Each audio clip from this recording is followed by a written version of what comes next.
DBMS tutorial की series में आज हमारा लेक्चर है नॉर्मलाइजेशन पर। बहुत ही इंपॉर्टेंट टॉपिक डीबीएमएस का नॉर्मलाइजेशन। हर सब्जेक्ट की एक आत्मा होती है, उसी तरीके से नॉर्मलाइजेशन आत्मा है, जान है हमारी डीबीएमएस की। नॉर्मलाइजेशन शब्द तो बहुत सुंदर है, बहुत ही आसान, हमें लगता है कि कुछ सामान्य होगा, कुछ नॉर्मल फॉर्म होगा, कुछ बहुत ही जनरल एक नॉर्मलाइजेशन वर्ड हमें सुनाई देता है। लेकिन जब हम इसे लर्न करते हैं, सीखने जाते हैं, तो ये बहुत ही कॉम्प्लिकेटेड होता है। लेकिन इस वीडियो को देखने के बाद आपको कहीं और जाने की जरूरत नहीं है। इस वीडियो में हम समझेंगे कि नॉर्मलाइजेशन क्या होता है और कितने तरीके के नॉर्मल फॉर्म होते हैं, आवश्यकता हमें डीबीएमएस में क्यों हुई और डीबीएमएस में नॉर्मलाइजेशन के क्या क्या फायदे हो सकते हैं। वीडियो स्टार्ट करने से पहले कहना चाहेंगे, अगर आप हमारे चैनल पर नए हैं तो चैनल को सब्सक्राइब जरूर कीजिए। वीडियो अच्छा लगता है तो वीडियो को लाइक जरूर कीजिए ताकि मुझे मोटिवेशन मिले और मैं आपके लिए इस तरीके के और वीडियो लेकर आ सकूं। तो चलिए शुरू करते हैं आज का वीडियो, जिसमें हम देखने वाले हैं नॉर्मलाइजेशन क्या होता है, क्यों इसकी आवश्यकता है और कितने तरीके के नॉर्मल फॉर्म यहाँ पर हमारे पास अवेलेबल हैं।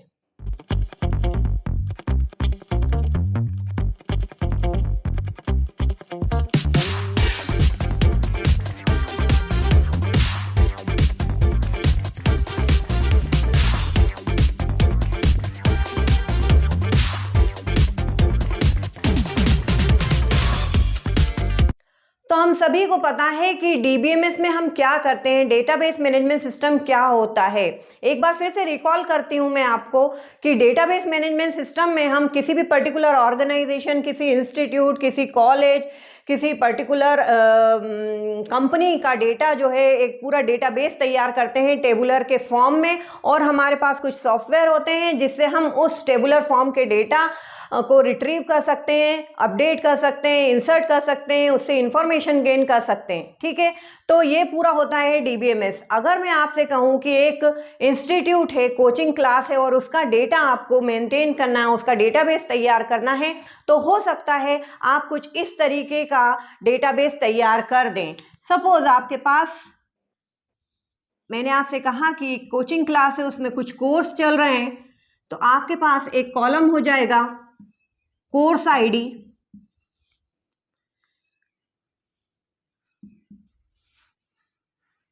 देन कोर्स फीस, ठीक है, then teacher ID, teacher name and teacher phone number.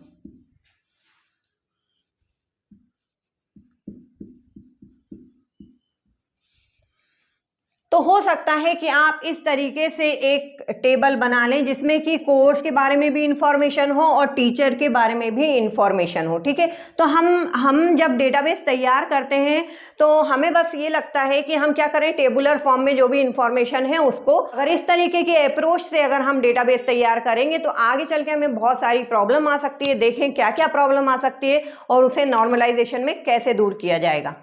Suppose आपके पास, आपने इस तरीके का डेटा तैयार किया है और यहाँ पर कुछ इंफॉर्मेशन आपके पास है, कोर्स आईडी है,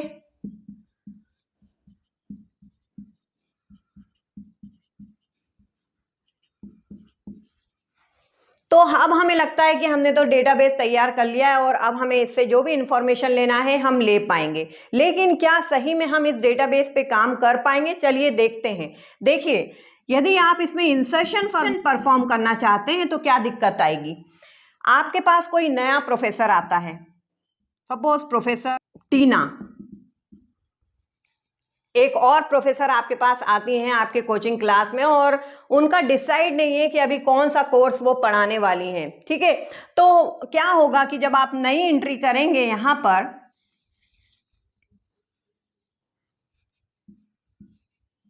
ठीक है, प्रोफेसर टीना की, उनका जो भी फोन नंबर रहा होगा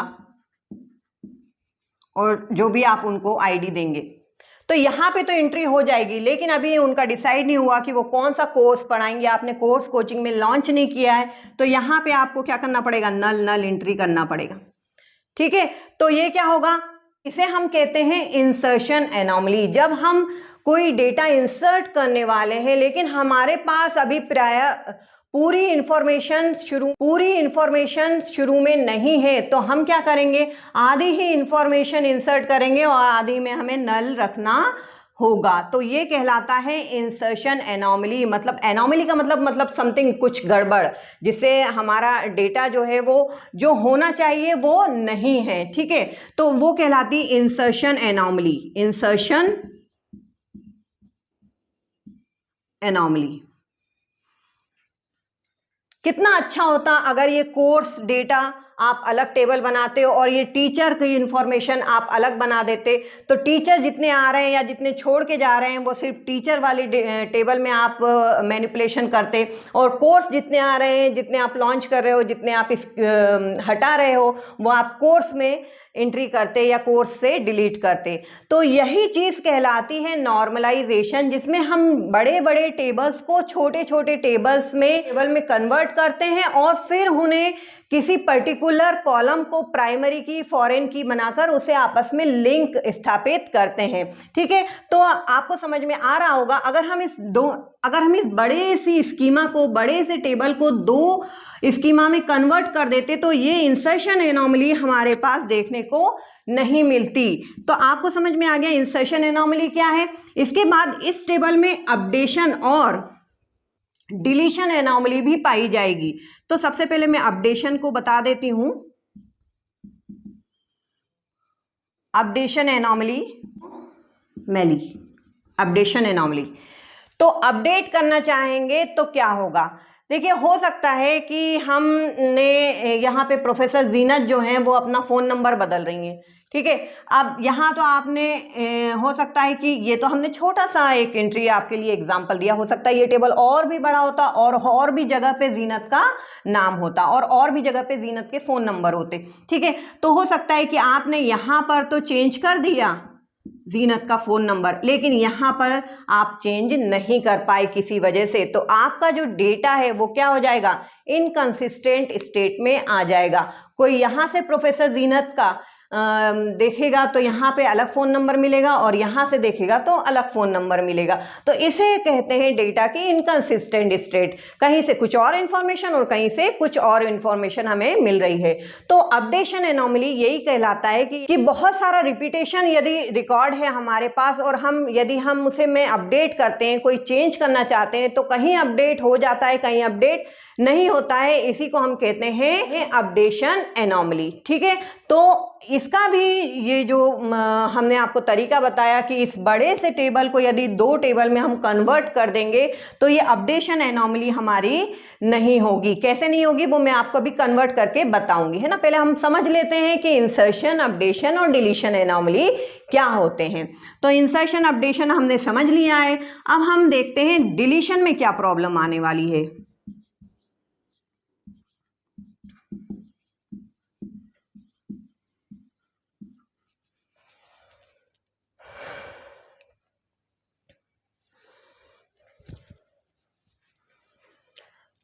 तो डिलीट करने की कोशिश करते हैं। चलिए, किसी भी पर्टिकुलर प्रोफेसर को यदि वो चाहता है कि अब इस कोचिंग में उसे नहीं पढ़ाना है, थक गया, उसे कुछ अच्छी अपॉर्चुनिटी मिल गई दूसरे कोचिंग सेंटर में और वो चाहता है कि इस कोचिंग सेंटर से मैं अब यहाँ से लेफ्ट हो जाऊँ। ठीक है, अब वो तो लेफ्ट हो गया, तो कोचिंग सेंटर का जो डेटाबेस मैनेजमेंट सिस्टम है उसमें भी हमें क्या करना पड़ेगा, उसे लेफ्ट करना पड़ेगा। सपोज प्रोफेसर राहुल यहाँ से जाना चाहते हैं और इसको आपने डिलीट किया, प्रोफेसर राहुल का। आप प्रोफेसर राहुल को यहाँ से डिलीट करेंगे तो उनके साथ ये रिकॉर्ड भी है CS 103 और 3000 जिसकी फीस है, तो ये कोर्स आईडी भी डिलीट हो जाएगी। तो क्या कोर्स आपके कोचिंग से हट गया है? नहीं। तो इस समय ये कहलाएगी डिलीशन एनोमली। जब हम डिलीट करना चाहते हैं किसी पर्टिकुलर रिकॉर्ड को लेकिन उसमें से हमारा आवश्यक डेटा भी डिलीट हो रहा है तो वो कहलाती है डिलीशन एनोमली। सारी एनोमली समझ में आ गई आपको। इंसर्ट करना चाहते हैं, प्रॉपर इंफॉर्मेशन नहीं है, आधी ही इंफॉर्मेशन इंसर्ट हो रही है, बाकी में नल इंसर्ट करना पड़ता है, तो वो कहलाती है इंसर्शन एनोमली। अपडेट करना चाहते हैं, बहुत सारी जगह पे वो नाम है, वो रिकॉर्ड है, एक जगह अपडेट करते हैं, दूसरी जगह अपडेट नहीं हो पाता है, डेटा जो है वो इनकंसिस्टेंट स्टेट में आ जाता है, तो वो कहलाती है अपडेशन एनोमली। डिलीट करना चाहते हैं, कुछ डिलीट करते हैं और उससे रिलेटेड आवश्यक डेटा भी डिलीट हो जाता है, तो वो कहलाती है डिलीशन एनॉमली। डिलीशन में गड़बड़, अपडेशन में गड़बड़, इंसर्शन में गड़बड़। तो ये गड़बड़ को दूर किया जाता है नॉर्मलाइज करके डेटा को। डेटा का नॉर्मलाइजेशन से हमारा मतलब है कि डेटा में जो रिडंडेंसी है उसको हटाओ, डेटा में जो इंसर्शन, अपडेशन, डिलीशन एनॉमली आ रही है उसको दूर करो। तो इसका मेन पर्पस हम समझ सकते हैं, आपको अभी तक समझ में आ ही गया होगा। पहला, इंसर्शन, अपडेशन, डिलीशन एनॉमली को रिमूव करना। दूसरा, डेटा की जो रिडंडेंसी है, जो बार बार जीनत और फोन नंबर हर जगह हमें सेव करना पड़ रहे हैं, उसको हम हटाएंगे, रिडंडेंसी को दूर करना। और तीसरा ये है, जब हम ये सब करेंगे तो क्या होगा कि हमारी स्टोरेज जो है वो एफिशिएंटली हम उसे यूज कर पाएंगे। तो स्टोरेज को एफिशिएंटली यूज करने के लिए भी डेटाबेस मैनेजमेंट सिस्टम में नॉर्मलाइजेशन ऑफ डेटा किया जाता है। तो आपको बताया, नॉर्मलाइजेशन में हम बेसिकली करते क्या है, जो हमारा बड़ा सा स्कीमा होता है उसको हम स्मॉल स्कीमा में हम तोड़ देते हैं। जैसे ये हमारे दो टेबल बन सकते हैं, यहां पर आलिया मत कर। तो यहां पर हमने बड़े से स्कीमा को दो टेबल में तोड़ लिया है। इसका हम दे देते हैं कोर्स डिटेल नाम और इसका देते हैं टीचर डिटेल। तो हमें क्या क्या फायदा होने वाला है? सबसे पहले तो क्या होगा, जो हमारी रिडंडेंसी है वो कम होगी। यहाँ पे जो प्रोफेसर जीनत पहले 2 बार हमने एंट्री की थी, उसको 2 बार करने की जरूरत नहीं है, आप इसे एक ही बार यहाँ पर लिख सकते हैं। ठीक है, 2 प्रोफेसर जीनत 7789। इससे क्या होगा, यदि ये जीनत जो है फ़ोन नंबर चेंज करती हैं अपना, तो आप यहाँ पे जाके चेंज कर लीजिए। कहीं से भी देखेंगे एक ही फ़ोन नंबर, एक ही जगह रिकॉर्ड आपका सेव हुआ है, तो जीनत का जो फ़ोन नंबर है वो एक ही आएगा। तो आपका जो अपडेशन एनॉमली है उसकी समस्या यहाँ पे सॉल्व होती है, रिडंडेंसी की समस्या यहाँ पे सॉल्व होती है।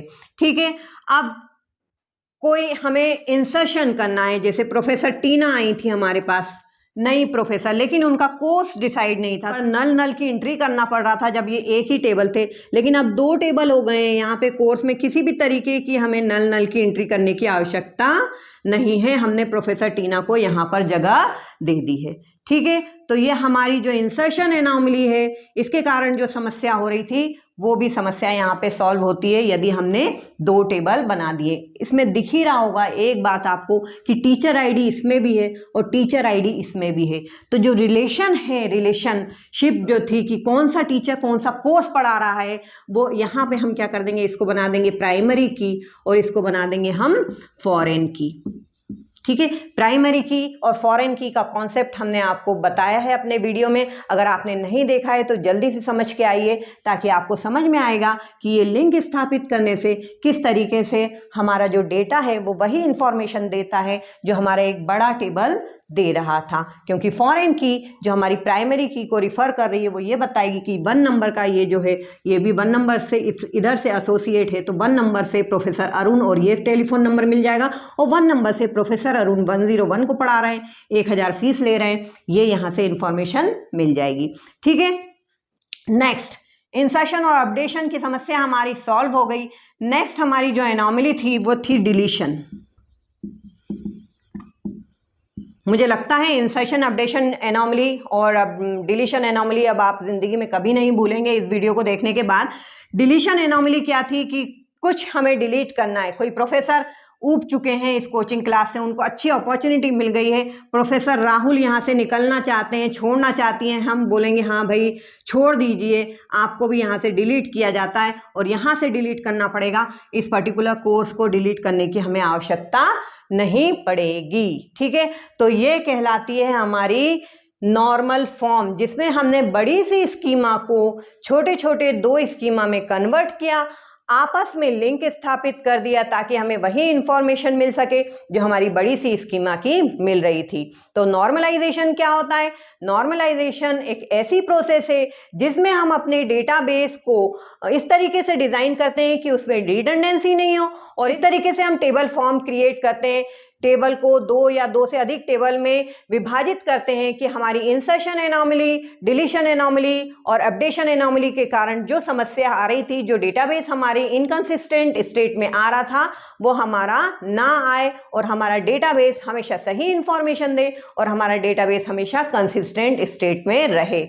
हम अपने डेटाबेस को नॉर्मलाइज्ड फॉर्म में लाना चाहेंगे तो हमें कौन कौन से नॉर्मल फॉर्म में उसे कन्वर्ट करना होगा, किस तरीके से स्टेप बाय स्टेप हम आगे बढ़ेंगे, उसी को हम कहते हैं टाइप्स ऑफ नॉर्मल फॉर्म। सबसे पहले हम देखेंगे कि हमारा डेटाबेस जो है वो फर्स्ट एनएफ में है या नहीं, तो उसे कहेंगे हम फर्स्ट नॉर्मल फॉर्म। देन हम देखेंगे सेकेंड एनएफ में है कि नहीं, तो उसे हम कहेंगे second normal form. Then third normal form, then fourth normal form जो कि है बॉय से कोडेड नॉर्मल फॉर्म। ये जो नॉर्मल फॉर्म हम कन्वर्ट करेंगे, पहले हम फर्स्ट एनएफ बनाएंगे, फर्स्ट देखेंगे सेकंड एनएफ बनाने से पहले देखेंगे फर्स्ट एनएफ में कंप्लीट कर लिया है कि नहीं, थर्ड एनएफ बनाएंगे, थर्ड एनएफ देखेंगे कि सेकंड एनएफ में है कि नहीं। तो इस तरीके से हम आगे बढ़ते जाएंगे और पूरे डेटाबेस को नॉर्मलाइज्ड करेंगे ताकि हमारा जो भी हमने देखा नॉर्मलाइजेशन, जो रिडंडेंसी है वो कम हो जाए, जो एनोमली है वो रिड्यूस हो जाए। ये सब इन सब करने के बाद हमें एक स्टैंडर्ड वे में हमारा डेटाबेस मिलेगा। ठीक है, तो फोर्थ एनएफ और फिफ्थ एनएफ, तो ये सब नॉर्मल फॉर्म हम डिस्कस करेंगे और सीखेंगे कि किस तरीके से दिए गए डेटाबेस को हम नॉर्मलाइज्ड कर सकते हैं। तो देखेंगे इसे अगले वीडियो में। तब तक के लिए take care and bye bye. और आप चाहते हैं कि अगला वीडियो जल्दी आए तो वीडियो को कीजिए लाइक और अपने दोस्तों के साथ कीजिए शेयर। जितना अच्छा वीडियो का रिस्पांस होगा उतनी अच्छी तरीके से हम आपके लिए वीडियो लेकर आएंगे और उतनी क्विकली हम आपके लिए वीडियो लेकर आएंगे। एक बात और कहना चाहेंगे, हमारी वेबसाइट पर नोट्स अवेलेबल हैं, जाकर आप हमारी वेबसाइट www.zinathasanacademy.com पर विजिट कर सकते हैं और CSID के सब्जेक्ट के नोट्स वहां से डाउनलोड कर सकते हैं। तो कीप वॉचिंग ज़ीनत हसन एकेडमी।